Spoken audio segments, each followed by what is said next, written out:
Disgusting. Would have been nice if I was live. Good thing it wasn't. Man, it's just a dirt.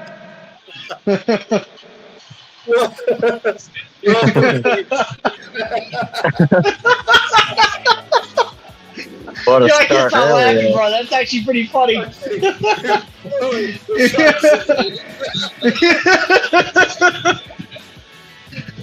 Welcome everybody to Inside the Locker Room podcast with your favorite hosts, Old Dog Owen, Dopeback Jeff, and Big Time Tony. Yeah, Tony's losing it. Just Tony let a nice belch before you hit the live button. Yeah. We already got 2 viewers because of this shit. We just started not even a minute ago. Oh, Lord. Oof. Oh wow. Nice. That's All how to right. start it. That's how to start it. Bless you, Tony. Good and tight. All right. So enough of us being children for like 5 minutes straight. Let's get into the topics. That would have been great for a blooper. All right, number one, Blazers trade Lillard to the Bucks. Now, I know Jeff's got quite a bit to say about this because I think we all thought he was going to Miami. But if whoever wants to take the floor first, be my guest. Oh, am I pissed? I got the news. I understand the Heat didn't have what the Blazers were looking for with the trade, but I saw this thing on Instagram and it pissed me off even more. In the past 15 months, 4 superstars have wanted to play for the Miami Heat. Those 4 are Kevin Durant, Damian Lillard, Donovan Mitchell, and Bradley Beal. How many of them have ended up on the Miami Heat? 0. None of them. Because, yes, as much as we have great players on our team, I think teams realize they only fit in the Miami Heat organization in their style of play of how they like to run it. I think people look at, say, Duncan Robinson or Tyler Hero. Yes, they're good players in the Miami Heat system, but they just might not work well, say, on the Blazers or the Suns, who were in the trade also. It's a big trade. Bucks only got Damian Lillard, but Suns will, and the Suns, I'm happy that Will finally got rid of DeAndre Ayton. Got a bench. Yeah. Now they have Yusuf Nurkic, Grayson Allen, Nasir Little, and Keon Johnson. All 4 of those contributed last year for the Blazers and the Bucks. Whereas the Blazers get Drew Holiday, DeAndre Ayton, and some picks. Yusuf Nurkic was honestly the best part about that trade for the Suns. Yes. He was literally the best player that they had gotten in that trade by far. Mm-hmm. But yeah, I mean, that's all I got to say. I'm a bit annoyed that we can't get anyone as far as a superstar to pair with Jimmy. Apparently, the Blazers wanted either Jimmy or Bam in the trade offer, and the Heat said hell no, which I would also say no also. Yeah. But, yeah, that's all I got to say on the trade. Yeah, I mean, I honestly didn't see it coming. I honestly, like you, Jeff, thought he was going to Miami. I pretty much thought it was a done deal. But I mean, is that a great addition to the Bucks? Yes. Now, what it comes down to is whether or not he can stay healthy, including Giannis. If they can stay healthy, that's a championship run by itself. If they can't stay healthy, they ain't doing shit. That trade will end up being a bust. Not a bust as to like what the Kevin Durant, James Harden, and and the Kyrie Irving thing was, but it will be a bust if injuries do derail them. As far as those 4 players fitting well in with Miami, they do. I also think Donovan Mitchell would have been a great fit to New York. He did state he would have liked to play in New York. Kevin Durant, I know there was some speculation about him going to the Knicks a while back, but that never pulled through. I don't think he would have fit well there. I know the Knicks aren't the topic, but the players we brought up had something to do with them. But like I said, Damian Lillard to the Bucks, wasn't expecting it, was really expecting him to go to Miami. I don't think anybody was expecting that. Nope. I mean, the Bucks wasn't even mentioned. And then all of a sudden, I still remember, I get the alert on my phone, and I'm like, what the hell? Where the fuck the Bucks come from? But Now, the fact that the Bucks had to give up a couple of players, and some of them were key players, which is Giannis and Dame by themselves. I don't see them winning the championship, but I see them close. I feel like the Celtics are honestly their worst enemy in the Eastern Conference. The Celtics will be the team to honestly knock them out, in my opinion. But see, here's the problem.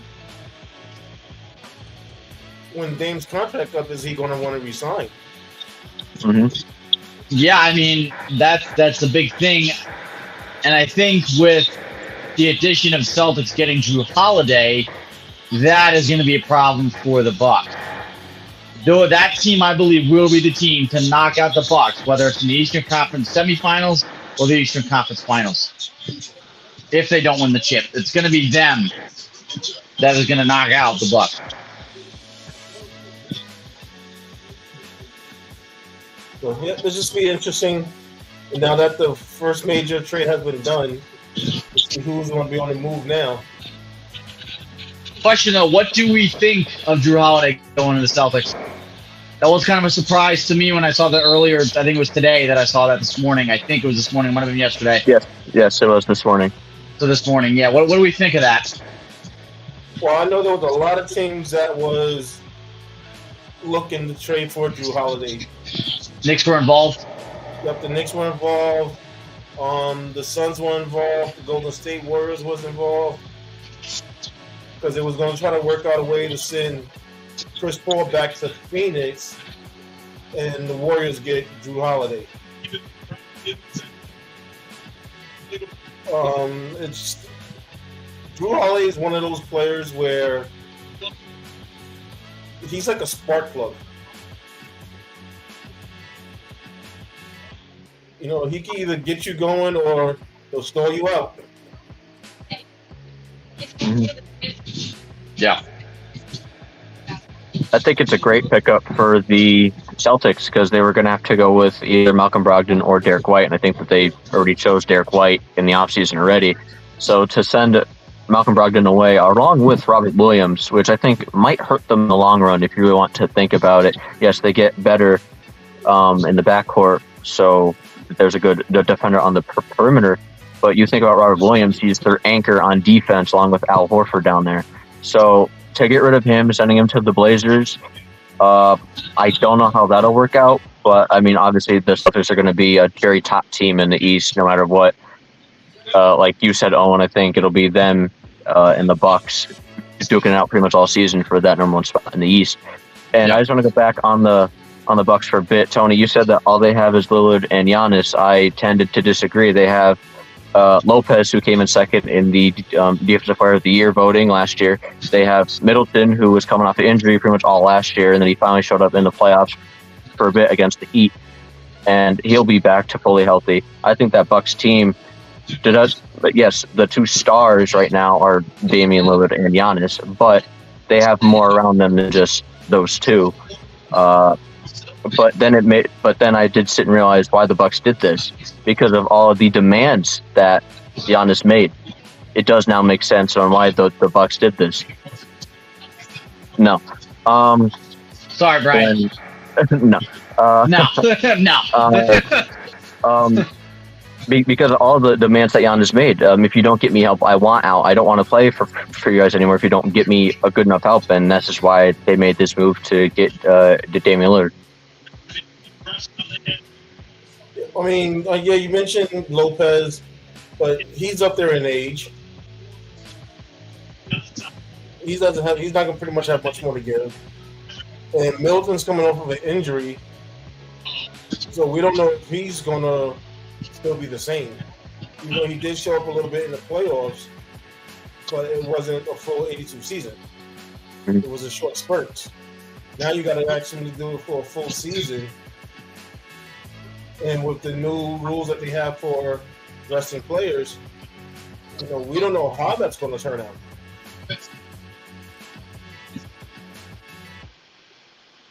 So, I mean, and again, the code comes down to is when Lillard's contract is up, is he going to resign? So that's what that comes down to. He might not want to stay in Milwaukee. He might just put out his contract until the end when he becomes a free agent. Now he might bolt to Miami. I think Lillard resigns if Giannis stays. If Giannis doesn't stay and he goes to New York or wherever else, Lillard, I honestly don't think is going to resign. But if Giannis stays, I think Lillard will resign. I think that the main thing about the Bucks this year is health and new coach. Those are my two things right now that I would question.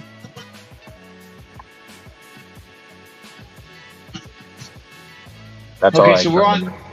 Yeah. Anything else on that topic? No. Okay. Number 2, Nick Chubb needs 2 surgeries to repair the knee. Now, I honestly didn't know this. Tony was the one who came up with this topic. So, Tony, you want to take the floor? I honestly don't know anything really about this. So apparently, what's today? Sunday. So I think it was Thursday. I got an alert that he already had the first surgery done, and he was going to need a second surgery done to help finish repairing the knee.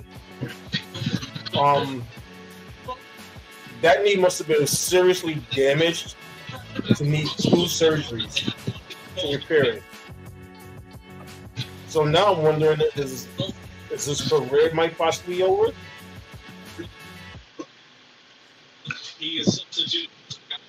I hope not, because he's top 5, top 10 running backs in the league. I have it here. Yeah, he went under successful surgery on his meniscus and his MCL on Friday, and he'll also need ACL surgery in the coming months. He's expected to be back at some point in 2024.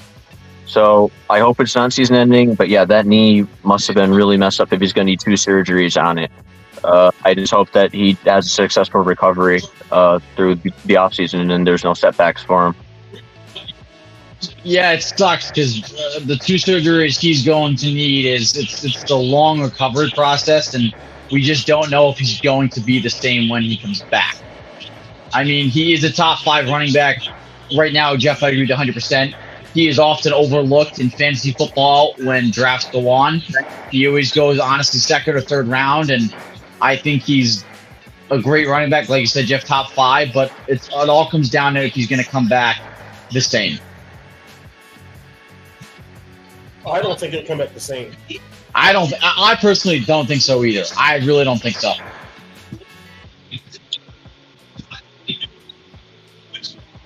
Yeah, I don't either. It's unfortunate, but yeah, I don't think it'll be the same. This is again now his second.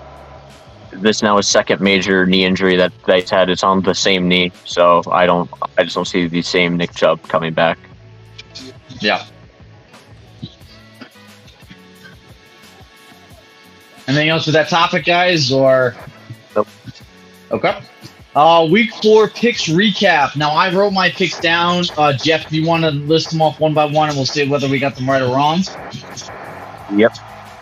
Okay. Give me 1 second. All right. 1 second. Let's go. Okay. I had that corny line. I couldn't help it. I know. We busted your ass earlier in the chat, so yeah, I know. I guess I'm supposed to be getting it back. Oh, I'm back for vengeance now, baby. Oh, okay. Thursday night. You guys should have taken the night off. Should have. All right, so the Thursday night game, Lions Packers. I picked Lions. I got that right. We all got that right. Yeah. We all picked Lions. That was a great game by the Lions. About that, it really was, we'll talk about later. We will talk about that in a bit when we go over the game recaps. But yeah, right now, the London game started off at 9:30 in the morning Eastern time for us. The Jags and the Falcons. I got that right. I got it wrong. Yeah, damn, me and Tony got it wrong. Me and Tony just got it wrong. We want the Falcons. Yeah, I got the Jags taking that game. All right, Dolphins Bills, the shootout of the day. I got it right. wrong. I told you guys about Bills Mafia. I told you. Yeah, but it's hard to believe in them because they're so inconsistent. That's the problem with them. It is funny looking at this how we went like opposite on a lot of them. But this one we got all completely wrong, which we'll talk about later. Bengals Titans. We all got that one wrong. Yeah, we got a few choice words about that. Wait, hold on. I think we skipped one. Oh, Denver, yeah. Chicago, Sorry. Yeah. Denver, Chicago. I got that one. I got that right. I got it wrong. Jeff. We'll talk about it later, but I have some choice words about the entire Bears team. That game proved to be one of the best games of the week. Yeah, because Fields threw the game away and fumbled it away and said, "Here you go. I don't want to fucking win. I'll give it to Denver." So, all right, yeah, Bengals Titans. We all guessed Bengals because we would think something would happen. No, I bet the Titans. Oh no, I bet the Bengals. My bad. Yeah. I circled the one that I got that won the game, and then I put the X, but I got it wrong. I was wrong. All right. Yep. All right, Ravens Browns. This was before we found out that Watson was not going to play. That Watson didn't play, and we only found out about 2.5 hours ahead of kickoff. So me and Tony got it wrong. We picked the Browns. Yeah, I got it right. I stuck with the Ravens.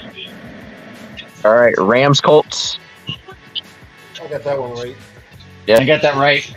Yep, we all picked Rams. Saints Buccaneers. I got that wrong. My guy Baker Mayfield. My guy Baker Mayfield, baby. Me and Tony got it right. We stuck with Baker. I honestly thought New Orleans was going to take that, but I guess they're just trash. Well, we'll get to it in a bit, but I don't think Derek Carr should have played. If you're going to have my honest opinion on that, I don't think that he should have played. Yeah, no. He looked awful. He looked not great. Owen, we're sorry, but Washington Commanders, Philadelphia Eagles. We will talk about this in a bit. This was worse than fucking last week. And that was a goddamn blowout. But you did pick the Commanders. I did, and you know what? For a second there, I thought my pick was going to be right. But me and Tony picked the Eagles, so me and Tony got it right. Yeah, keep rubbing it in. Again, we were talking about these picks, or we were talking about these games in a second. All right. Can we just skip the game coming up here? No. Vikings or Panthers? We all picked Vikings. We all got that one right? Yeah. Okay. Yeah, but you know what? That game was a lot closer than it should have been. Yes. Again, Kirk Cousins. Again, we will talk about all these games in a second. Yeah. But he did not play like we were talking about him playing in the first 3 weeks. That's for damn sure. Steelers and the Texans. I picked the Steelers. So did I. Yeah, we all got that wrong. I don't think anybody expected CJ Stroud and them to ball out and everything. So we'll talk about that too. But yeah, I got a couple things to say about CJ Stroud. And the Raiders and the Chargers. Oh, you know what? I got to mark that because what did I choose, Jeff? I don't remember. You got the Chargers, so we all got that one right. Okay, cool. All right, I'll mark that down. I didn't mark it down because I wrote this stuff down before the game was over. Asante Samuel Jr. picked off the pass in the end zone. Yeah, I was watching that. I saw that. I mean, we're going to get all the afternoon games right because Niners beat the Cardinals, which was an easy game to pick. Niners whooped the Cardinals' ass. So they won. And the Patriots are losing to the Cowboys, and they put in Zappy, I believe, right? So Dallas won. We just say we got it, whether we got it right or wrong. Dallas won. Yeah, so we all picked Chargers, Dallas, and San Francisco. Those will all stay right. So we will get all three of those right. And obviously no changes to the Sunday night game. We're all picking the Chiefs, right, on that game. Okay, and the Monday night game, Giants and Seahawks, I have the Giants. So I got the Giants. We're all picking Giants. All right, we're all keeping that the same. Next topic we have is not the Week 4 recap. That is the next topic afterwards. We have the Week 4 update. I was mostly just with the injuries and stuff. I figured as much. I have injuries. That's what I sat here doing throughout a few of the things, because there was a bit. If I missed any, just let me know, because there was injuries throughout the games today. The Chargers had a host of injuries. We talked about Mike Williams. He is definitely out for the season now with the HCL injury. His injury happened last week. We didn't know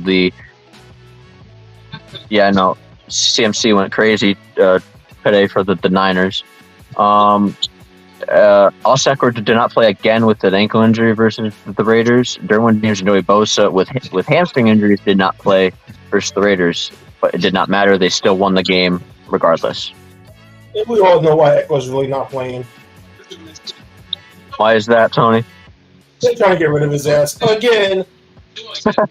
Yeah. With Las Vegas, Jimmy G with a concussion did not play versus the Chargers. So it was it O'Donnell or O'Connell? What's his last name? It's O something. He started, and I think it's O'Donnell. Yeah, and they put up a good fight against the Los Angeles Chargers. And Davante Adams left the game with, I believe, a shoulder injury, but he did return to the game later on. Kansas City linebacker Nick Bolton is out once again tonight versus the Jets with an ankle injury. The New York Giants running back Saquon Barkley is doubtful versus Seattle. Tony, any thing on that? Any surprise?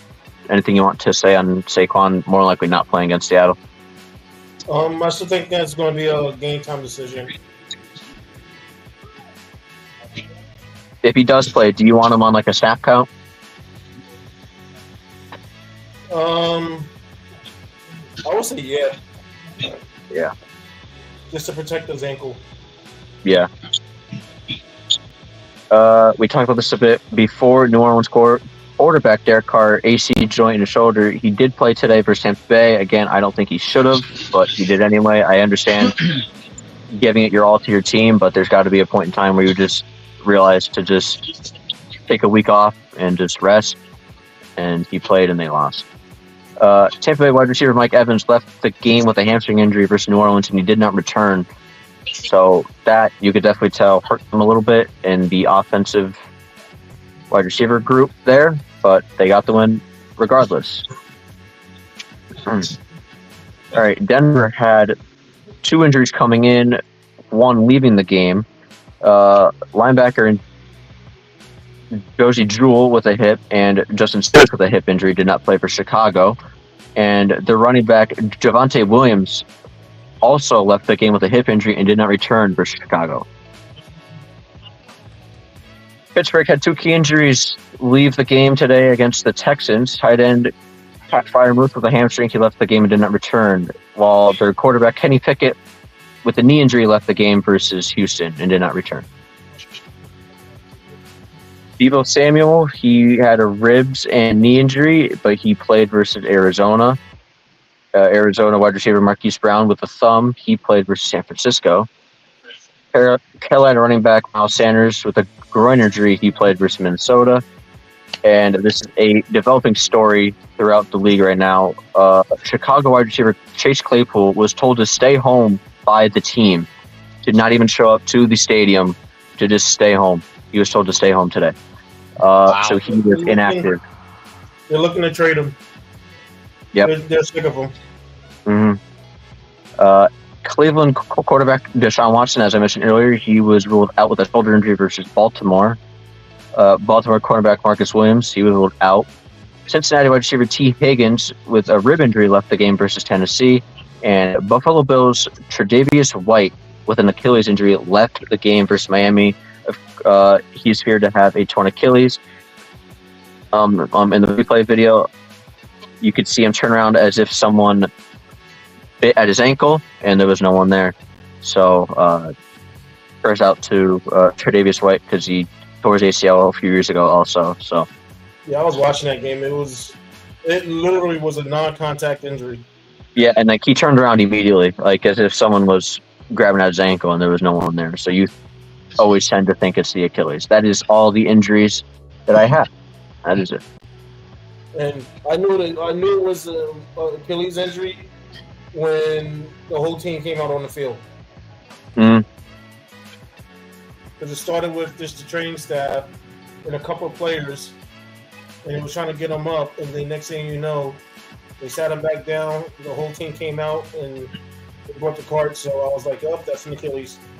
This season's done." Yeah, Chase Claypool. I just want to go back to that again. He was asked to stay home, but also he didn't have a choice.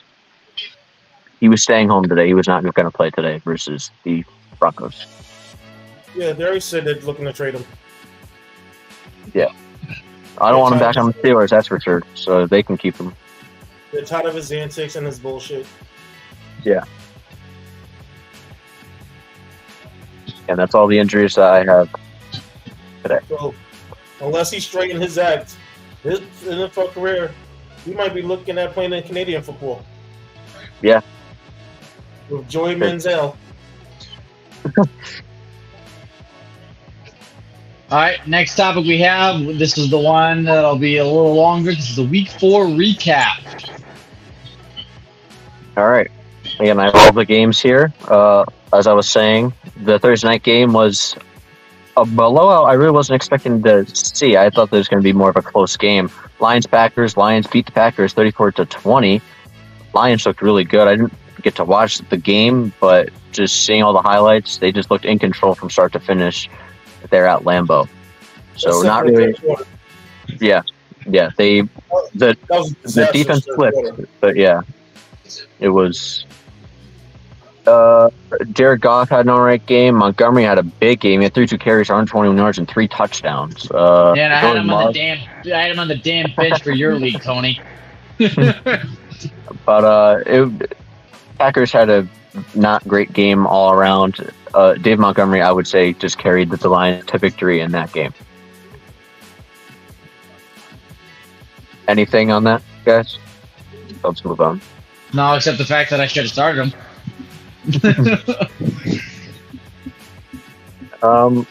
With how the Jags played last week, I'm a bit surprised by this score. Falcons have slowed their offense down a lot. Falcons lose 7-23 against the Jacksonville Jaguars in London.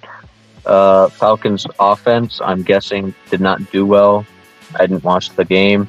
Bijan Robinson had a good game. He had 14 carries for 105 yards. Ritter did not have a good game. He went 19 for 31, 191 yards, a touchdown and 2 interceptions. Trevor Lawrence also did not have a fantastic game. He went 23 for 30, 207 yards and a touchdown.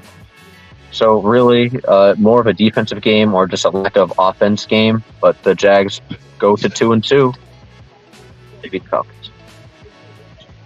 Yeah, I wasn't getting up at 9 something in the morning to watch that game. Fuck that shit.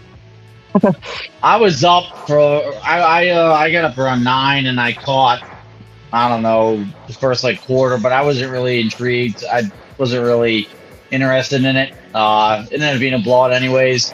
I wanted Count Ridley to do pretty decent. He only had a couple of receptions, so whatever, fuck me, I guess.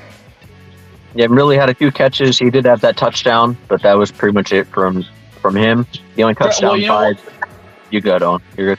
No, it's funny because he had I look and all of a sudden he's got 1 reception for 30 yards and a TD, and I'm like, all right, well maybe we're in for a good Calvin Ridley monster game, and then after that he was pretty much silent. Yeah. Again, I just think both offenses are struggling right now to find their way in the early season, and Bijan Robinson was the star on the Falcons. All right, this game was a shootout that I really wasn't expecting. The Rams and the Colts, 29-23. The Rams beat the Colts in overtime. I just have to say one name, Puka Nacua. Put some respect on this rookie's name. He's a rookie, and he had 39 receptions in his first 4 NFL games. That is the most in NFL history since 2003. Anquan Bolden did it back in 2003, and he only got 30. This kid, 39 receptions in 4 games, and he just got his first touchdown to end the game in overtime. And he also is. I don't. Oh God, Jeff. I don't know. If you don't say it, I'll say it. Stafford. The Rams were in control for a large part of this game, and then they just let the Colts stick around. Well, Stafford also got hurt. Yeah, Stafford got hurt early in the game, but he stuck it through. He went 27 for 40, 319 yards and a touchdown, one interception. Kyron Williams on my bench in a few leagues. He had 25 carries, 103 yards, 2 touchdowns. And speaking of Puka Nacua, his total stat line was 9 receptions, 163 yards, and 1 touchdown. Again, the Colts, they stuck around, and made it close to the very end, and they lost by 6. I give them a lot of credit for losing by 6. So, oh. We lost him. Sorry, I was reading the notification for this particular game. He had 39 catches, like you said, and he has 501 yards, and that is the most for both categories by a rookie in NFL history in the first 4 games.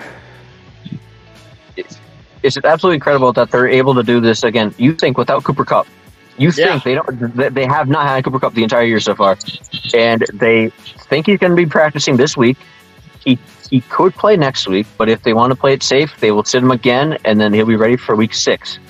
So that's their plan with Cooper Kupp. Here's what fantasy owners should be worried about: when Cooper Kupp comes back, what does that mean for Puka Nacua? I think that'll just be a dynamic duo on the outside. Then, do you think his numbers are going to go down though? I mean, the guy's putting up obviously numbers. a little bit. Obviously, a little bit. Yeah, they're going to get them some. Yeah. Well, I see it as just the dynamic duo on the outside that no one really expected coming into the season. And they have Tutu Atwell, who also had another good game. Higbee. You got Williams out of the backfield, who had a monster game today. I think that Rams offense is looking really good, and their defense was good for a good portion of the game, but then gave up 15 points in the fourth quarter. That's kind of unacceptable. You can't do that in the National Football League. But again, we talked about this earlier. If the Rams come out of the first 4 games 2-2, I think they'll be very happy, and that's exactly what they did. They're 2-2 in the first 4 games of the season. Yeah, well, Puka Nacua actually had the game-winning touchdown in that game, and yeah, I mean the guy just had a monster year, and he's going to be a big addition to that Rams offense. You get Cooper Kupp and Puka Nacua, that's damn dangerous duo. That is definitely something. So people that didn't draft Nacua and picked him up off waivers, good for you. I did in a couple of leagues, so definitely a great pickup. Yeah, great pickup if you didn't draft him. Anything on the Rams? All right. Ravens and Browns. We talked about this a bit earlier. Again, Ravens beat the Browns 20-3. Again, I put this mainly on the Browns not having Watson. They had to start their rookie quarterback. So there's really not much for me to say about this game. The Ravens did what they need to do. That they beat the Browns when they didn't have their starting quarterback. That's all I got to say. Be right back, guys. All right.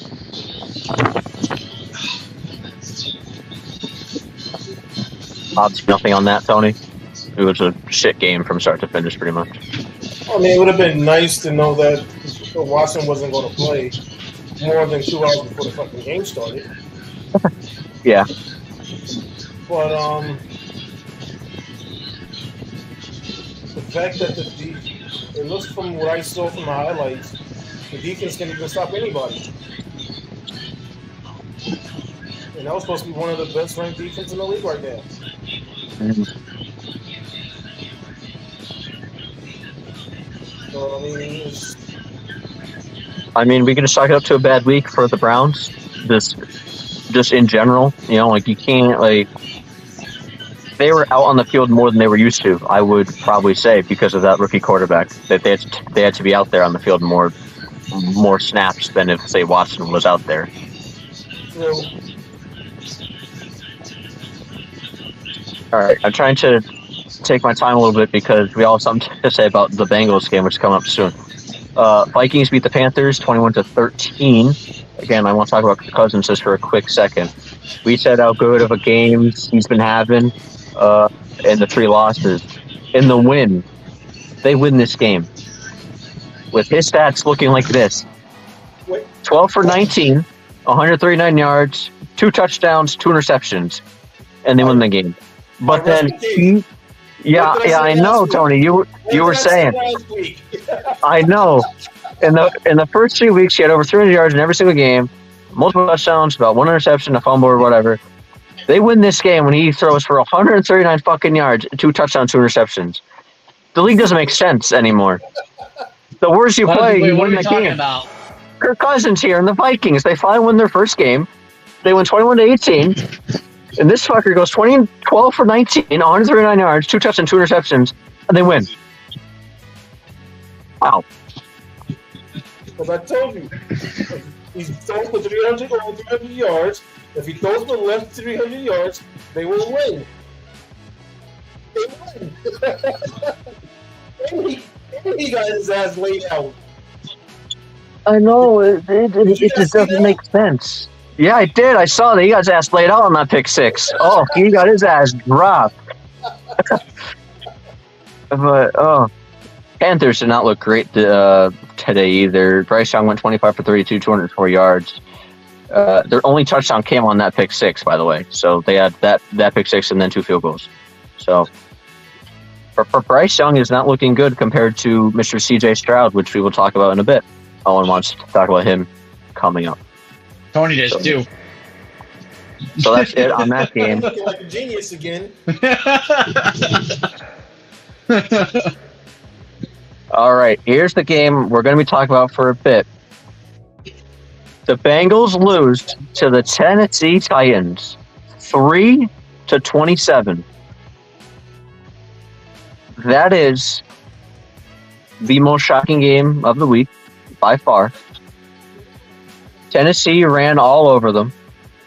Joe Burrow went 20 for 30 for 165 yards. That's it. That's all he did. He didn't do nothing else. Joe Mixon, 14 picks for 7 yards, and you're good. You're good. No, sorry. No, you're good. I mean, it's just an abysmal game, and the commentator said it best. I don't think it has anything to do with his cat. It's something deeper rooted in this team. Something is wrong with this team in the locker room, internally. There's something wrong with it. That yes, Tony wants to keep saying that it's early week jitters, but this is more than just early week jitters. This entire team does not look good whatsoever, and I don't know what's wrong with it. You guys can take it now. Yeah, I mean, I don't think it's the jitters anymore. I think we're past that.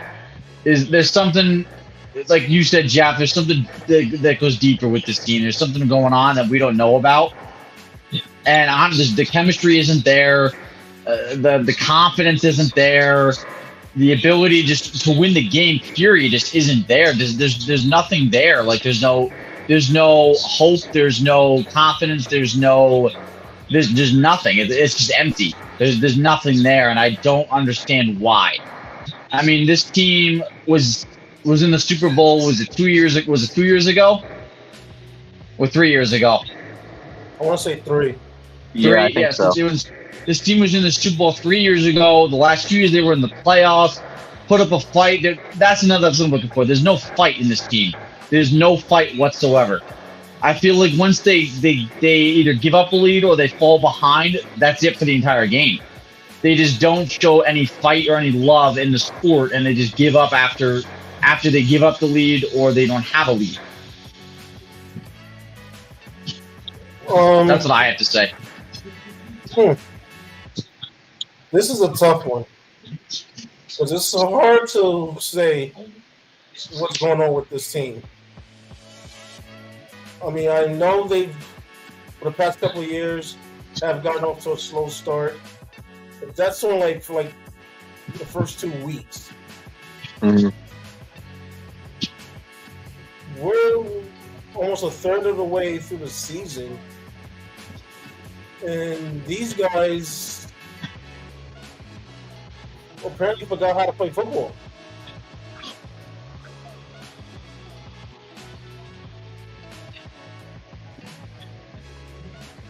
Yeah. Now, it's a possibility he is more hurt than the team is letting on. But at the same time,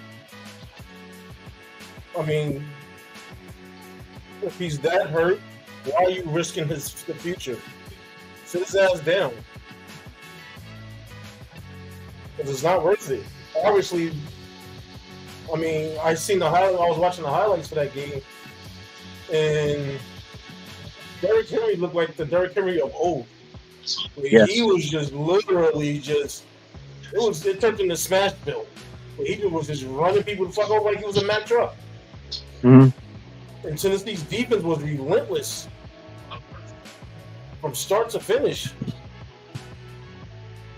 Yeah, because they know that the offensive line cannot block for Joe Burrow to save their lives. They just know it. So every team is going to blitz the shit out of them until they can actually block them.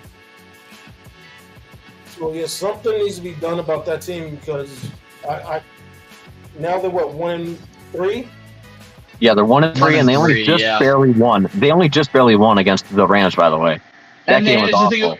Here's the thing about that game: the Bengals, they won that game. They didn't even look good. Exactly. I mean, that was a sloppy fucking win. Mm-hmm. That's what I mean. Like, that game was awful, and they were lucky to be 1-3. They should be 0-4. Yeah, they should be. Realistically, they should be 0-4. I don't see this team making the playoffs. No, I don't see either. No, I don't think so. Honestly, no. Go ahead, Jeff.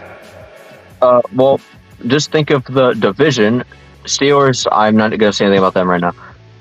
The Browns, if Watson comes back somewhat healthy and they keep their defense rolling along, and with the Ravens, with what they're doing with the Ravens, I don't see the Bengals doing anything in this division, period, never mind making the playoffs.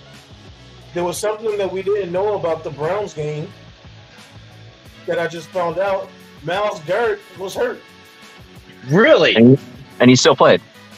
He has a foot injury. Mm-hmm. Yeah, he played because I think he got me points in our league.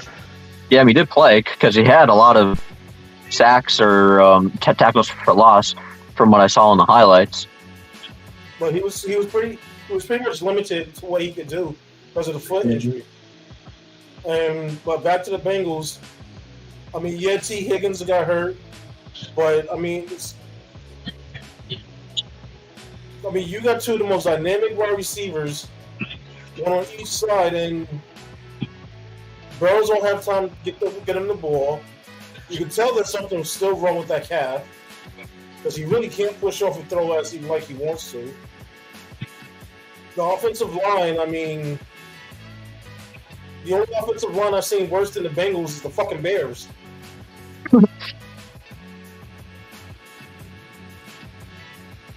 What's crazy is the fact that they also have Joe Mixon too, who's still not a bad running back.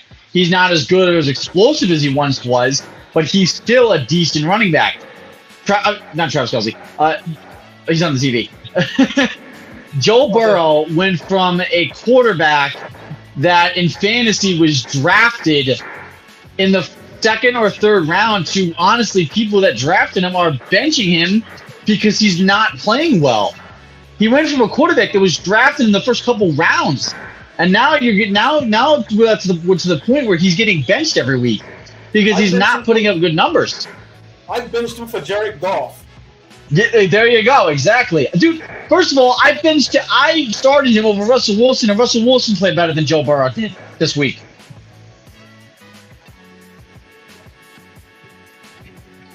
The offensive line for the Bengals, they can't do nothing. They can't block. They can't pass block. They can't run block. No. And here's the thing: their offensive line has pretty much always been this bad, but it just seems so much more worse because Joe Burrow is playing so bad. I think he's limited. I think he can't escape like he used to because of that calf. No, exactly. I think he's he's like when he hikes it, he's in cement. He doesn't want to move. He doesn't want to scramble because of that calf injury. And I just want to talk about that defense for a bit. They got 21 points in the second quarter. 21 points in the second quarter. When you have Derrick Henry throwing fadeaway lob passes in the end zone for a touchdown, you have a problem. That's when you know you're getting shown up by one of the worst teams to me in the NFL. The Titans are not a great team. Yes, if they get that run game going, they're a great team. But you're getting shown up out there when Derrick Henry is doing that. it's just crazy to me the fall from grace that we're looking at right now with the Bengals. I think it's them bringing back the same team year after year after year after year, and the defenses know what they're going to do. They know the play sheet. They know the schemes now because you're bringing back the same players every year. That could be part of it. It's just the same system every year, and the defenses know what's going to happen. They didn't improve the O-line whatsoever. No. Not during the offseason. They did not improve it whatsoever. Well, supposedly they improved the left tackle.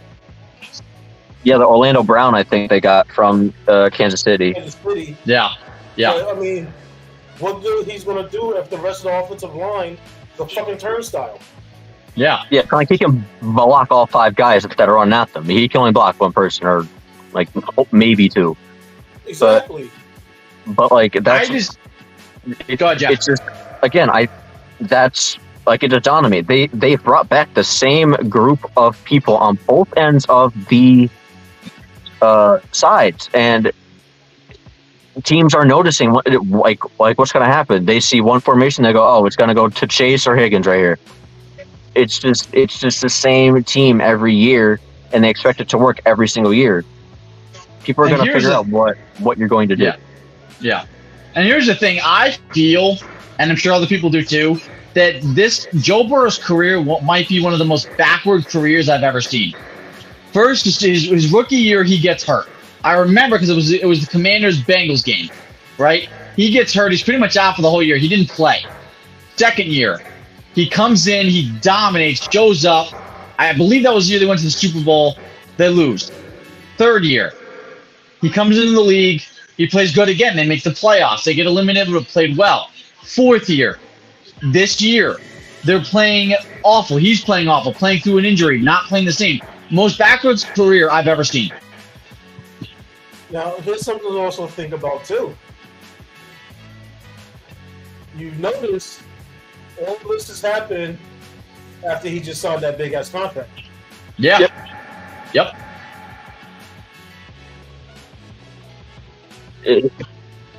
It just goes with Owen's backwards theory. You know, like you sign this big ass contract, we expect big ass things out of you. We're getting nothing. Nothing. The entire team looks awful. The entire team. It's not just offense. Like we can't put it all on Joe Burrow. The entire team looks like there's something wrong with it. It looks bad. Yeah, it does. Bad. Jamar Chase played well today. He's played well the last 2 weeks. But still, I feel the whole team is just it's atrocious. It's an embarrassing team to watch. They're going, you said in the beginning that there's no fight. I want to use a different word. There's no swagger to that team. No, not anymore. No more Joe Shiesty. Where is he? Yeah, exactly. There's no Jamar Chase swagger. There's no T. Higgins swagger that they had. There's no Joe Burrow swagger. There is nothing. You look at the box score and you're like, oh my God, they have this, and that. But when you watch them, there's nothing exciting. Like there's no fun out there. They're just going through the motion. All right, Joe Burrow gets sacked twice on this possession, so then it's 3rd and 16, and then we run the ball with Joe Mixon and get 2 yards, and then we just do it right away. There's nothing going on with this team. There's no swagger. There's no fight. There's no effort. There's just nothing going on with this team. What happened to all those memes that we used to get of Joe Burrow and him? The memes of him smoking a cigar and being the badass and the swaggerness of that guy that we used to have. It's not there anymore. It's irrelevant. It's not here. And just one more thing. Joe Burrow made Ryan Tannehill look like Tom Brady. Ryan Tannehill went 18 for 25, 240 yards, and touchdown, 1 interception. Derrick Henry, as Tony was alluding to, 22 carries, 122 yards, and a touchdown. He was bullying people out there today. Yep. I'm done talking about this shitty-ass Bengals team. I can't talk about them anymore. I can't. It's getting to the point where it's kind of like Commanders fans when the Redskins were bad and they were going into hiding. This is what's going to happen to Bengals fans. They're going to go into hiding. All right, are we good on the Bengals now? Because I said my piece. Yeah, we were on that topic for like 15 minutes. No, but it fucking needed it because they're that bad. No, it did. Yes, absolutely. They are that bad. Yes. All right. Next game, Buccaneers and Saints. My guy Baker Mayfield, 26-9. They beat the Saints, only 3 field goals for the Saints. Again, Derek Carr did not look good whatsoever. He should have sat. Let Owens guy Jameis Winston get the start. Yeah. See what he can do. But no. Derek Carr went 23 for 37, 127 yards. That's it. Oh my God. That's all Derek Carr did today. Alvin Kamara, he made his return. I think it's not a bad return. He had 11 carries for 51 yards. Yeah, he I played will good. say that's pretty good. He did have some receptions out of the backfield too. So I think for first game back, that's not too bad for Alvin Kamara because he's just getting back with the team. Yeah, speaking of the receptions, I have him in a couple leagues in fantasy. And at the time I checked, now this is like halfway through the game. He had 13 receptions for I think 33 yards. 13 receptions, and it was like halfway through the game. I don't know how many he finished with, but it was 13 and when I looked. That's exactly what he finished with. 13 receptions for 33 yards. So I mean, if you got a fucking PPR league, then that's 13 points right there. Well, here's the thing. You have Chris Olave, right? Probably easily top 15, top 20 wide receiver in the league. Clearly, nothing was going the Saints' way. If you're targeting Alvin Kamara, your running back, 13 fucking times in a game. Want to know Olave stats for today? Oh, here we go. What is it? 1 reception for 4 yards. That was it. What'd I tell you? Exactly. Michael Thomas had 4 receptions for 53 yards. If Michael Thomas is having a better game than Chris Olave, there's a problem. Yeah. Kamara, again, 11 for 51 rushing. Taysom Hill rushed for 4 times. What a joke. Jameis Winston, actually, Jameis Winston did play. He threw 1 pass, and it was an interception. Ah, damn. There you go. There you go. Yo, Tony lost it at that. Hell yeah. As soon as he's in interception, Tony was done. I didn't even know that. But yeah, I just looked at the stats. My goat right there, baby. That's my goat. He went 0 for 1 with an interception. Now let's talk about my goat. Baker Mayfield, 25 for 32, 246 yards and 3 touchdowns and just 1 interception. Chris Godwin had 8 receptions for 114 yards. Again, Mike Evans left the game with a hamstring injury, so that meant more targets for Chris Godwin. Call me crazy, but he's something else right now. He's on a roll. Call me crazy, but the Bucs are winning that division. The Bucs should win that division. They should win that division. They should make playoffs. Well, who's going to give them competition? Yeah, it's true. Because they just beat the Saints. The Panthers are a fucking shit show. And then the fucking Falcons are very inconsistent with their offense. They don't know what they want to do with that offense. So this is their division to lose right now. Yeah. Breaking news, I did just get an update on ESPN. That's good. Okay. Wow. I had it. So I just got an alert from ESPN that just popped on my phone. Reporter was asking Jamar Chase, go back in the Bengals drama here, asked Jamar Chase about the team struggles and if he was the problem, and Jamar Chase responded with, "Nah, I'm open." Yep. There you go, right there. There it is. That's it right there. That's your problem. Yes, he may be open, but again, the line isn't giving Joe Burrow enough time to see that he's open. Yeah. Joe Burrow is getting like 2 seconds when he snaps the ball, and then there's something in his face. That's also a terrible attitude to have, as you just lost and fell to 1-3. That is a terrible attitude to have. Just, hey, I'm open. Like, yeah, that's it. I'm open. It's like you don't give a shit. Like, yeah, you may be open, but you have to understand what your quarterback's going through. Your line can't block for shit. Again, like Tony said, they can't run block. They can't fucking pass block. They might as well go out there with no offensive linemen and just have Joe Burrow get the ball from the ground, pick it up, and they just sack him right then and there. Because there's no point in line being out there. Yeah. Your team your team can't function when your wide receivers and your offensive line aren't on the same page with the quarterback. And you can't have your star wide receiver publicly state, "Nah, I'm open." that just screams out you don't give a fuck. Oh, well, enough of that. I was breaking news. I figured I'll let you guys know if we're just on the topic. I figured that was important to say. You're good. Anything on that, Tony? On the selfishness, to me, that is what Ja'Marr Chase has put out there. He's very selfish. Yeah, the only cares about if he's open. Yeah, absolutely. It's a typical Bengals top wide receiver comment. Yeah. AJ Green was the same way. Oh, I can't stand AJ Green. Shadow Josinko was the same way. Yep. That's just how they are. All right. What was the next one on the list, Jeff? No more on the Bucs and Saints, right? We're done with that. Okay. Well, yeah, I don't got nothing to say about them. Except for Winston throwing 2 interceptions, that's definitely off the team buzz. That was good. That was good, yeah. Brian. I'll give you props. That was good. And in this game that everyone marked as the game of the week, for some reason, the Cowboys and Patriots was America's game of the week. Why? It's because the Cowboys are America's game of the week every goddamn week.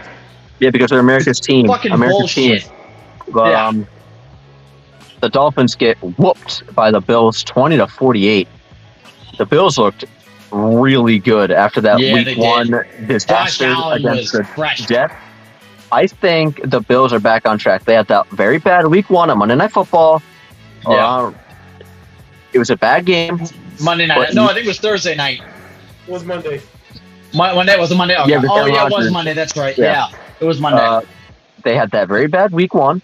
But ever since then, they destroyed the Raiders. They beat up on your Commanders. Sorry, Owen. Yeah, they kicked the shit. Yeah, no, dude, you don't have to put it bluntly. They kicked the shit out of them. Yeah. And now they just beat a team that just put up 70 points against another NFL team. They just beat someone by 28. They just beat a 3-0 team by 28 points. This Bills team is for real right now. They are back on track after the bad week 1, and I think everyone's now realizing it. They're like, oh shit, the Bills are back. And it's now big trouble for the AFC. Well, out of the belly chicks. It didn't help the Bills. I mean, not the Bills. The Dolphins. That Raheem Mostert fumbled 2 fucking times. Achane had another good game, though. Achane had another great game. Yeah, he had a good game. I started him. I didn't. Another one of my hidden gems that everybody was, when I drafted him, I was like, are you fucking nuts? You're going to get us playing time behind Mostert. Okay. But like this game started off really well. The first 5 possessions were all touchdowns. After that, it was all Bills. So that's all I got to say on that. Yeah, I mean, Josh Allen. Oh, go ahead, Tony. The game started out like it was going to be a shootout. It was going to go back and forth. And then all of a sudden, the Dolphins started fumbling the ball and fucking threw an interception. So 2 fumbles and an interception. Yeah, at that point, with the way the Bills' offense was playing and the way the defense was flying around the field, yeah, that was done. Yeah, I mean, Stephon Diggs was great. He looked in sync. Josh Allen, they both looked in sync with each other. I mean, overall, the Bills just had a great game. Helped a lot of people out in fantasy with this. I think, was it 5 touchdown passes? It's 4. He had 4 touchdown passes. 4 touchdown passes. Threw for, what was it, over 300 yards. I mean, he had a great game. Stephon Diggs had received for over 100. It was like 122 yards and 2 touchdowns. I mean, they both played great. 3 touchdowns? Mm-hmm. I'll read off the stats right now. Wow. I'll start with the Dolphins. Tua, he's back to somewhat normal Tua ways. 25 for 35, 282 yards and a touchdown interception. Achane, as I said, he had only 8 carries for 101 yards and 2 touchdowns. So that's a very great game from that rookie in his just 3rd NFL game. Tyreek only had 3 receptions for 58 yards. Josh Allen, he went very efficient. 21 for 25, 320 yards and 4 touchdowns. He also had a rushing touchdown to top that. So he had 5 total touchdowns. Yeah, and then you also on the... Oh, God, sorry. You're good. No, you're good. You might actually say it, so I'll wait. And Diggs, he had only 6 receptions for 120 yards, 3 touchdowns. He was destroying that cornerback. He was destroying him every single play. Speaking of that quarterback, how shitty of a quarterback you got to be if you're letting Diggs literally backpedal into the end zone before catching the touchdown pass, and you cannot catch up to him.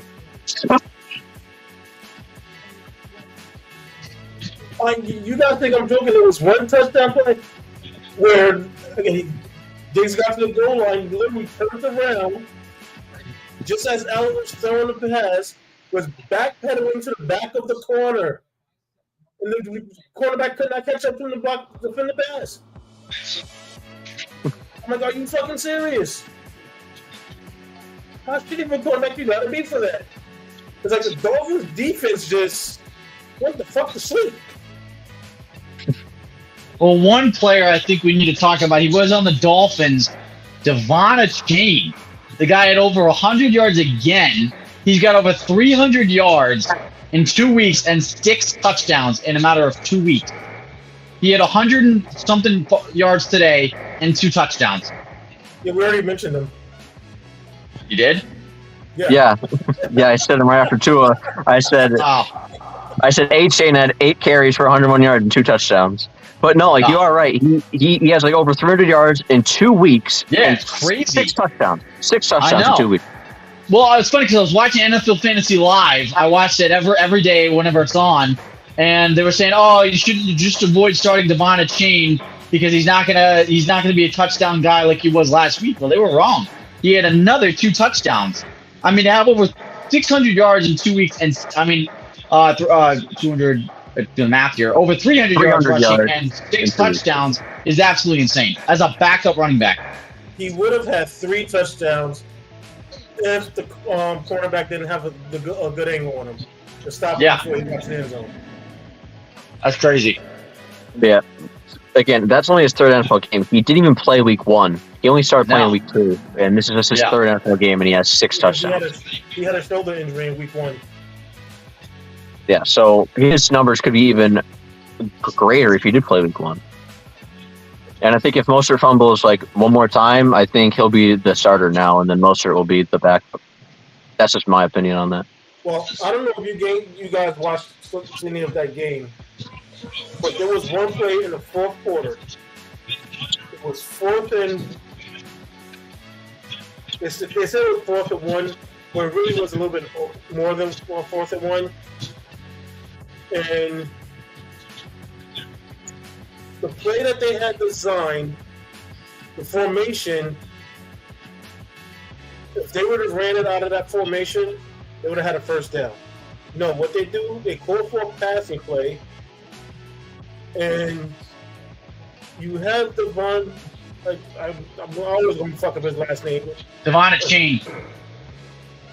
Well, they kept saying it was something different, like a Chaney. On NFL Fantasy Live, they pronounced it Achane.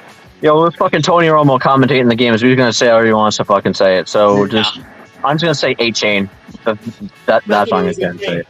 So they had him in the backfield instead of handing him the ball, which when they ran the play, he literally ran straight up the middle, and he would have had the first down. It was going to be a passing play, and what happens? Tua gets sacked. Mm-hmm. Like, what are you thinking?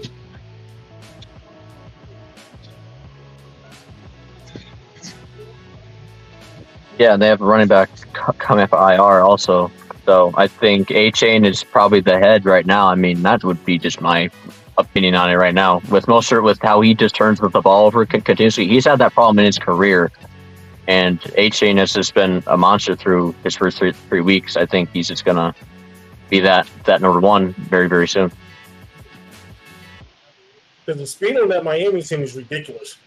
Yeah, Waddle, Hill, Tua, when he gets out of the pocket, Achane, Mostert, or Jeff Wilson, they can all run. All. That Dolphin team reminds me of the 1990s, late 2000 Miami Hurricane team, where it was just nothing but speed, and they just outran everybody. That's what that team reminds me of. Only difference is they win. This team calls stupid ass plays. Yeah, How was and the Dolphins fall to 3-1, so they're now winless or not undefeated. Sorry. I think there's only one undefeated team left in the league. Yeah, Niners. Niners and Yeah. Eagles. I forgot about the Beagles. All right. Anything else in that game? We talked about that one for a bit too. No, yeah, I'm done with that one. All right, because we're coming up on a game that, or well, two in a row that have ruffled some feathers for us. But this game I want to talk about just for a bit. The Broncos and the Bears. The Bears were really in control. Justin Fields had a great first half. He only had one incompletion in the first half, and that was on a Hail Mary last second throw. He was like 16 for 17, probably like over 200 yards, and he had like 3 touchdowns in the first half. They lose 31-28. The Bears had a chance to kick the field goal when they were at like their 30 or 20 yard line. Yet they decided to go for it on 4th and 1 or 4th and 2, and they don't get it. And the Broncos march down the field and kick the game-winning field goal. I think that is the dumbest play call of the week, to go along with the Miami game. That is the dumbest play call of the week. The Bears now fall to 0-4, and the Broncos get their first win of the season. Justin Fields' first half looked really good. His second half looked awful. He gave away the ball. It was a fumble recovery for a touchdown, which actually tied the game at 28. So it was a tale of two halves for sure for both teams. Yeah, I don't watch the game. I don't really have anything to say.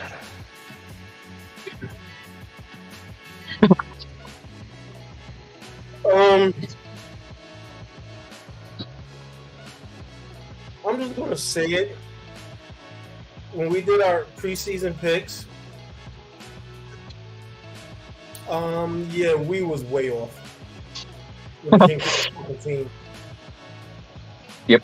We was way off. I'm at the point where I don't know if it's a coaching situation or if it's a players situation or if it's an organization situation. This team is literally the bad news Bears. No, But for themselves. Yes. Looking at the stats here, they should have won this game no problem. Not a problem. Fields, 28 for 35, 335 yards, 4 touchdowns, 1 reception, and that fumble for a touchdown. Herbert had a great game, 18 carries for 103 yards. DJ Moore, 8 receptions for 131 yards and a touchdown. Just those 3 stats alone, you would think, oh, they won this game. They lose by 3 because, to me, as Tony, I'll answer this question for you, it's the coaching. The decision to go for it in that situation, just kick the fucking field goal. Just kick the field goal. Make the Broncos retie it. Don't try and get 7. Just get the field goal. Let Russell Wilson and the Broncos drive it down the field and score 3 points. Just kick it. That's what lost in this game.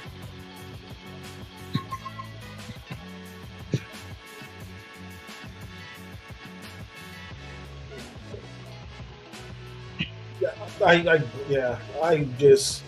just can't with this fucking team. I'm sorry. They're just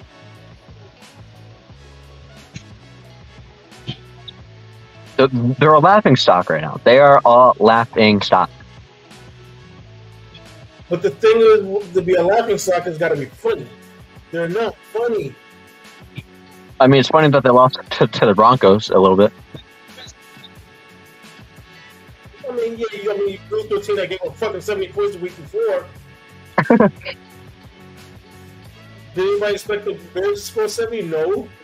But, I mean, I can't be too mad because I did pick the Broncos to beat the Bears, which turned out to be a smart thing because obviously the fucking Bears can't do shit right.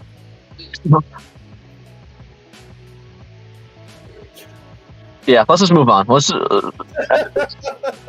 Sorry for any Bears fans out there. I'm so sorry for you. Anyone who showed up to that game and actually paid your money to go watch that game, I'm so sorry.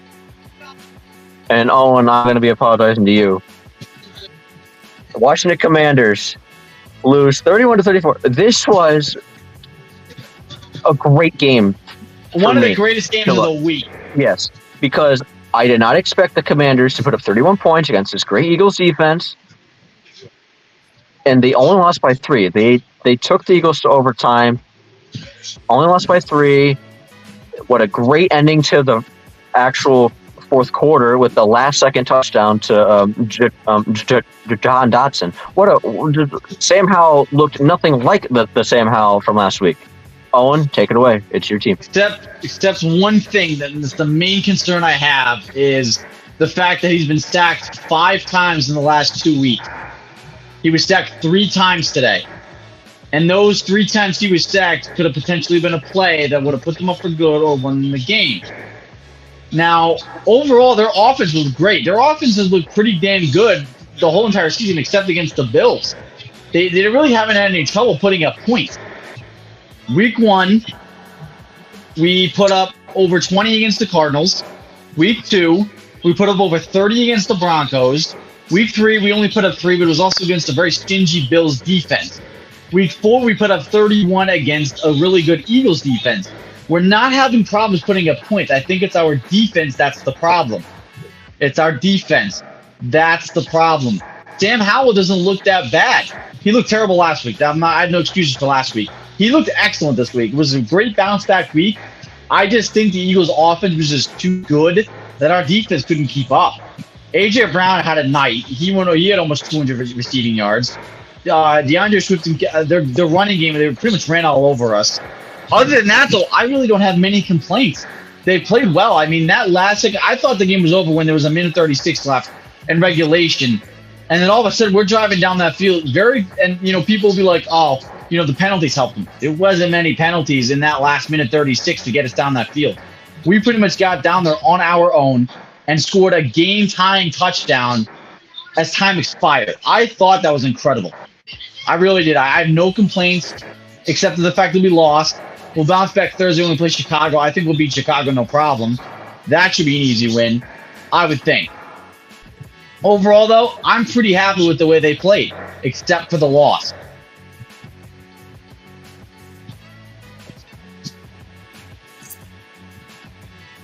Well, considering it was a divisional rival game and the Commanders always played the Eagles tough. I mean, they gave the Eagles their first loss of the season last year. In Philly, too. Well, it wouldn't have been a surprise if they would have won today.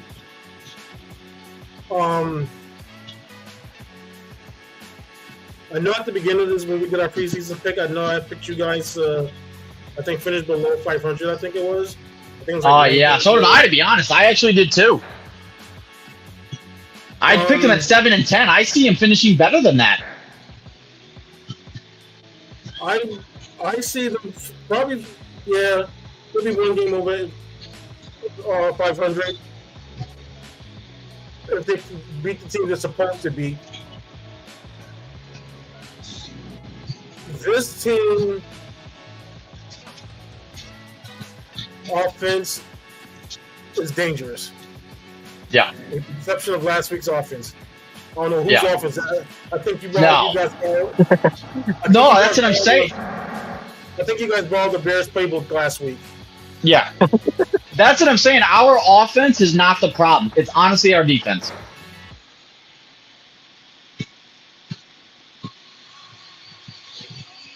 I mean, your defense really. You got to look at the teams you went up against. The Bills have a high-power offense. Yeah. The Eagles have a high-power offense. The Cardinals ones I can't explain. No. I mean, look, a win's a win. We got them, but it's not the win I expected.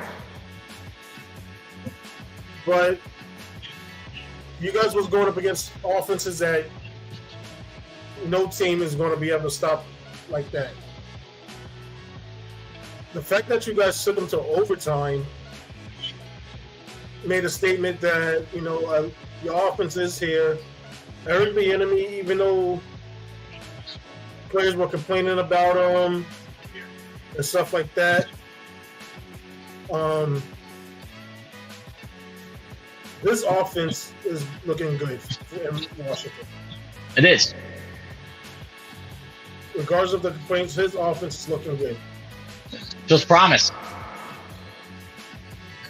Now let's see how the defense does against a Bears offense that's we don't know what the fuck they are.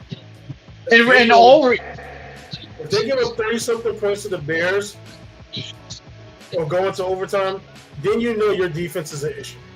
Yeah. In all reality, this should be like a 40 to 10 win. It really should be. In reality, we should win by 30 plus. The way our offense has been playing, we should easily, and the way their offense is, and we should dominate on both sides of the ball. Keep it, it should be. It should be, exactly. Yeah, as I said, it should be. It should be a dominance on both sides of the ball, but we'll see. Yeah, you should be proud of your team. And there's not many times where I say that you should be proud of a loss, but this is a loss you could definitely be proud yes, of. Absolutely.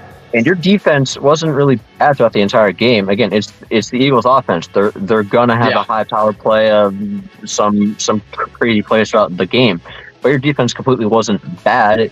There was times where the Eagles looked like they didn't know what they wanted to do against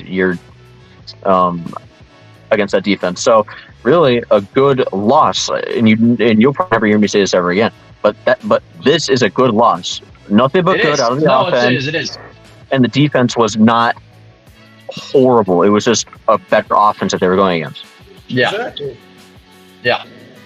No, look, the Commanders are surprising the hell out of me this year. They really are, and I'm not afraid to admit that I'm a Commanders fan this year. I think they really show a lot of promise.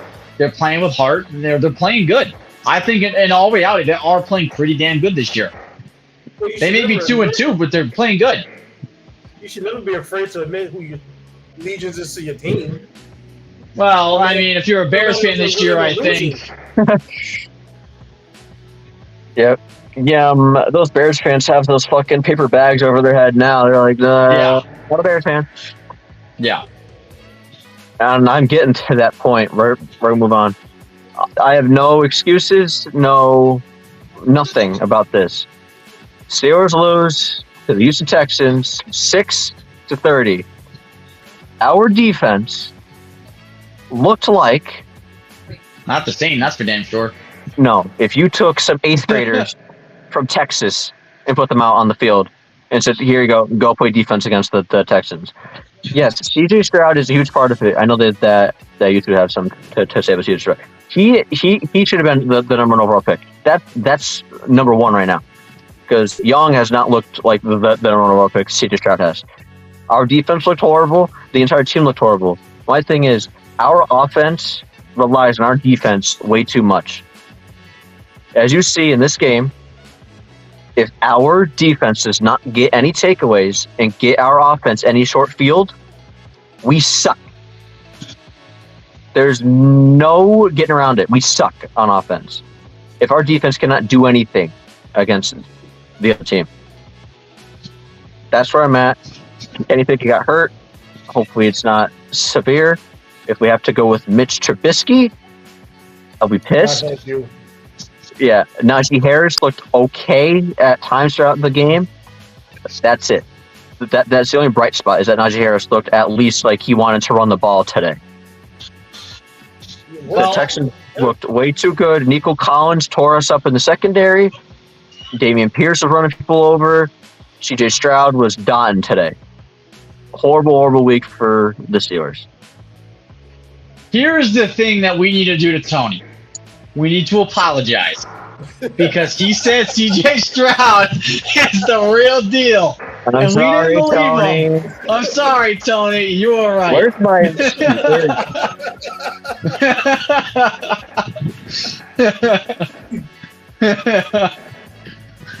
We were fucking stupid, man. CJ Stroud is legit. He is legit. This guy is legit, and we owe Tony an apology.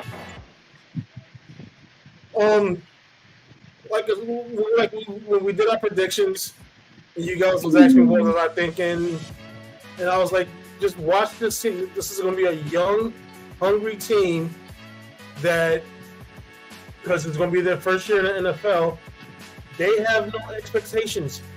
They're just going to go out there and just play football the way they know how to play football. And that's what they're doing. Did I expect them to beat the Steelers? No. I'm going to be honest, because I had the Steelers picked to beat them.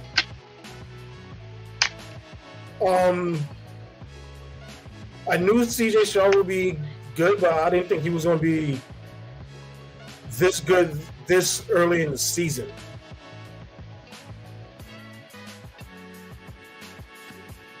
This team is, I mean, I don't see them making the playoffs. But, I mean, if they keep going the way they're going, they might just miss making the playoffs.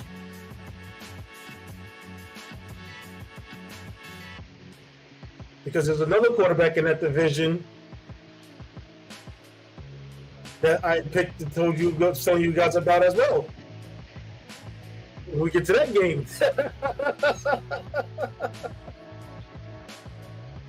We talked about that game. We did. Anthony Richardson, yeah. He had an alright game. He didn't look fantastic, but then he came around in the fourth quarter, or the third and the fourth quarter, finally. But what do you have to say on CJ Stroud, Owen? Well, that's what I said. We owe Tony an apology.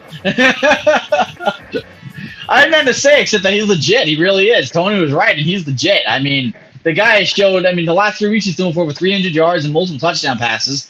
The guy is really good, and he looks comfortable, and he looks like an experienced veteran out of that football field. Yeah, here's his stats for today. 16 for 30, 306 yards and 2 touchdowns. Dameon Pierce had 24 carries for 81 yards.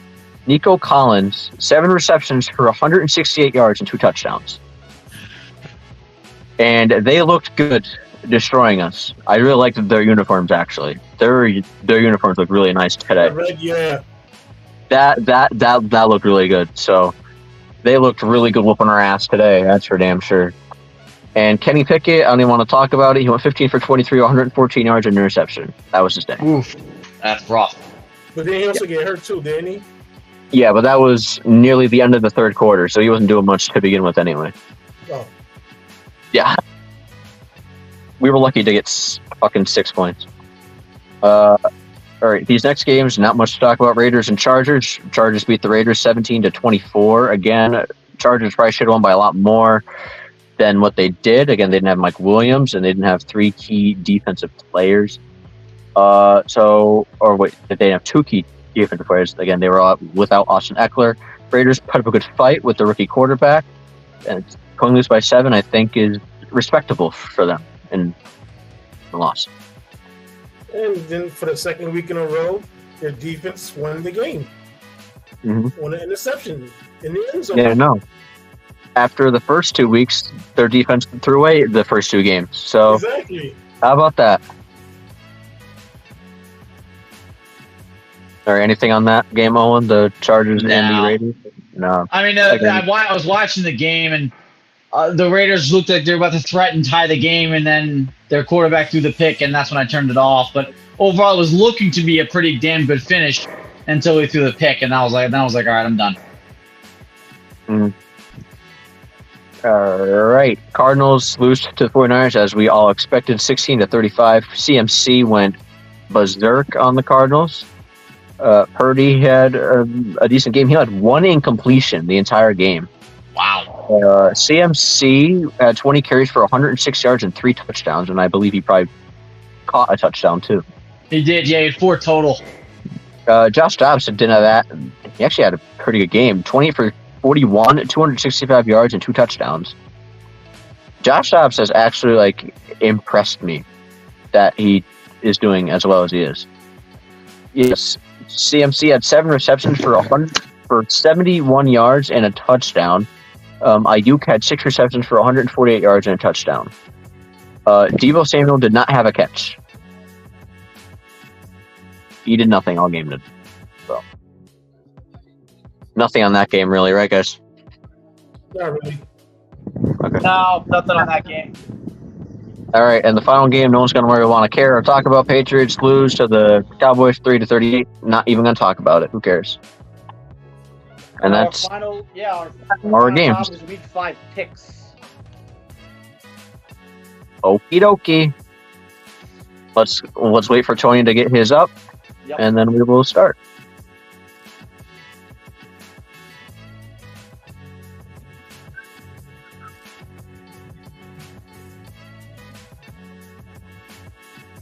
Make sure you're on week 5, Tony. Yep, I know.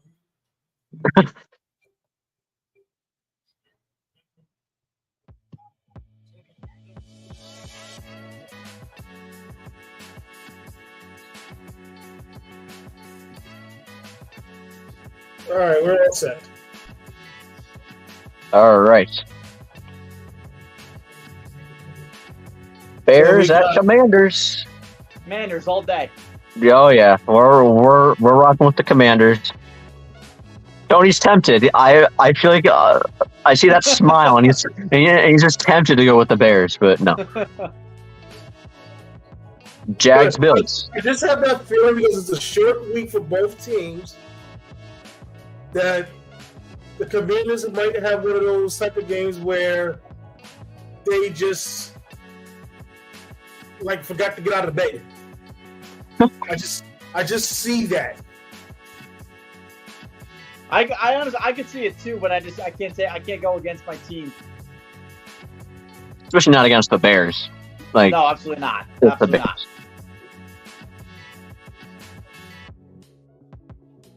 All right, we got the London game, Jacksonville at the Bills, which is in London. That's easy. Bills all the way. Buffalo's gonna roll all over them. Now this game, Texans Falcons. I'm gonna go with the Texans. Man, I believe in CJ Stroud. I believe. Yeah, I'm not a believer in the Falcons right now with what they've done in the past 2 weeks. I'm going with the Texans. I'm a CJ Stroud believer. This guy's gonna go places.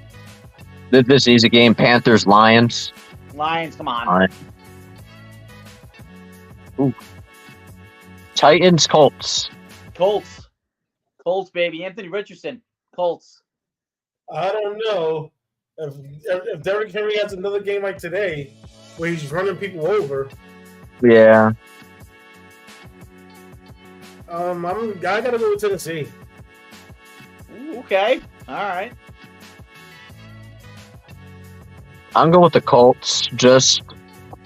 Yes, if Derrick Henry runs over the Colts like he did against the Bengals, yes, the Titans win, but the Colts defense is a lot better up front than the Bengals. So that is my reason of why I'm picking the Colts. And the quarterback, I believe in Anthony Richardson a lot more than Ryan Tannehill. Yeah. And Tony, we are sorry, but the Dolphins all the way. We'll move on from that one. Giants and Dolphins. Sorry, Dolphins all the way. Don't even, Homer. Just pick the Dolphins. There you go. Oh boy, now this game. That's a fucking no-brainer. I don't care who's the quarterback in that game. It could be Jameis Winston for all I care. Saints, absolutely. Yeah, Saints, Patriots. We're going Saints. Oh, they could put Tyson Hill back to the quarterback. Yeah. Ravens, Steelers. Sorry, Jeff. I go Ravens. I'm going Ravens with what the fuck I saw today, and it could be Mitch Trubisky at quarterback. Yeah, I'm picking the Ravens. Ooh. Eagles, Rams. Ooh, here's my bold take. Eagles are getting their first loss. Puka Nacua goes off. Rams are going to beat the Eagles at home. I don't know. It depends on Matthew Stafford's hip. Yeah. true. I'm rolling with the Rams, baby. I'm rolling with them. I gotta go with the Eagles for right now. All right. I gotta stick with the Eagles until they lose. That's just, I want to get that guaranteed point sometimes, you know. Yeah. Oh, Bengals Cardinals. I'm going with the Cardinals. Cardinals. Fuck them. Fuck this Bengals fan. But with the way Josh Dobbs is playing, he's actually not looking bad. And with Joe Burrow's playing the Cardinals, that's all day. Dude, Dobbs is playing a lot better than Joe Burrow, and that's saying something. Yes, Like, it is. and Dobbs was the Browns' backup, and he's playing better than Joe Burrow. Yes. Oh, what a shit game this is. The Jets and the Broncos. I got the Jets, honestly. Yeah, I'll go with the Jets just off their defense. Their defense probably scores three touchdowns. Scary. Yeah, but excuse me. We all know fucking that shitty ass quarterback on the Jets is going to fucking throw at least 3 interceptions. I'm going Denver. I'm sorry. I go with the Jets, just hoping that their defense scores 3 touchdowns for them, and then the Denver Broncos offense can't do anything back. Chiefs Vikings. I got Chiefs. That's too easy. Yeah. Don't worry, Kirk Cousins will go like fucking 30 for fucking 35 for 450 yards and 3 touchdowns, and they'll lose the game anyway. Yeah. So. Damn, this is the game I've been waiting for. Cowboys, 49ers. I'm going with Niners. I'm going with the Niners. The Cowboys, they're going 5-0. Because fuck the Cowboys. Fuck them. Fuck the Cowboys. I'm ready to hear, how about them Cowboys? Yep. Oh, in this game. Look at this game. Packers, Raiders. I got the Pack. If Aaron Jones comes back more healthy, then yeah, I'm going Pack. But the I got 47 total points for that one. But the Raiders, if Jimmy G comes back, I'm going to keep my eye on that one. If Jimmy G comes back, I got Raiders. If he does, then I got Pack. yeah, I'll go Pack for right now. But if he comes back, I'll do Raiders. Yeah, because that definitely changes it. Absolutely. For the game, I'll say 45. I'll say 45 points. Yeah, I got 47. I got 40. Okay, all the 40 range. I like it. I got a feeling it's going to be a low-scoring game. Yeah. Yeah, it's going to be a floppy game there. Ew. I did clothing statements last time, so I think it's Tony or Jeff. I don't know what. One of you guys' turn. I did it last week.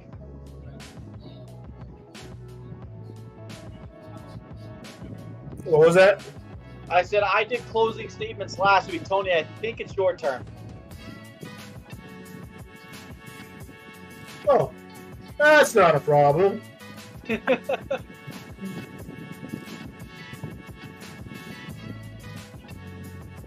Let me just get everything set up.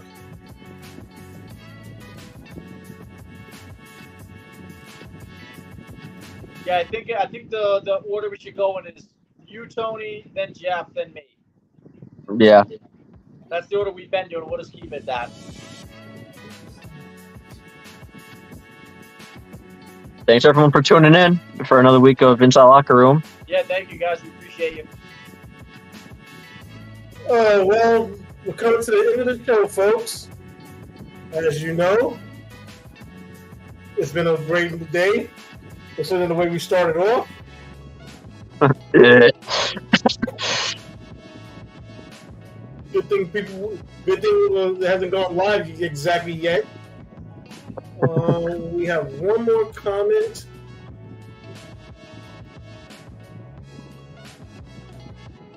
So once again, we want to thank all of our lovely fans. And for all you new subscribers, remember to hit the subscribe button as well as the bell icon so you get notifications for when we're going live. Once again, help us get our reach our goal of 500 subscribers. And once again, for all you that are subscribers, as you know, we was discussing last week about you guys doing short 2-minute videos stating why you enjoy watching our show. That is still open. So whenever you want to do that, just let one of us know. Or you can record it yourself and then send it to one of us. Pretty much that's it. We want to thank everybody for tuning in. And we see everybody next week. Bye, guys.